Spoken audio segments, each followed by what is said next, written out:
ভোলা, লক্ষ্মীপুর ও নোয়াখালীতে কালবৈশাখীর তাণ্ডব।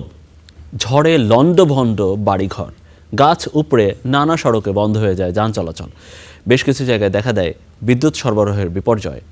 বৈরী এই আবহাওয়া আরও 3 থেকে 4 দিন থাকতে পারে বলে জানিয়েছে আবহাওয়া অফিস। ঝড়ের তাণ্ডবে লণ্ডভণ্ড ভোলা। বাতাসের বেগ সইতে না পেরে সদর উপজেলা সড়কে উপড়ে পড়ে বিশাল গাছ। শনিবার দুপুরের পর কালো মেঘে ঢাকা পড়ে আকাশ।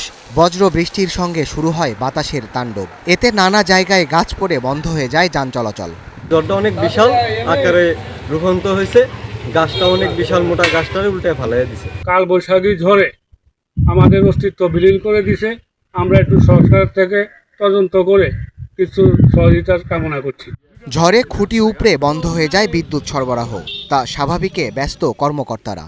পঞ্চায়েত বাড়ি রোড, ইলিশা রোড, মাঝের রোড, মাঝের রোড, এই এরিয়াগুলোতে যে খুঁটিও ভেঙে গেছে, তার উপর গেছে আমরা ইমিডিয়েট ব্যবস্থা নিচ্ছি। ভোলা ওয়েস্টার্ন জোন সকল সার্বিক কর্মকর্তা সবাই মিলে এখন চেষ্টা করতেছে দ্রুত কাজগুলো সম্পূর্ণ করে বিদ্যুৎ লাইন চালু করার জন্য।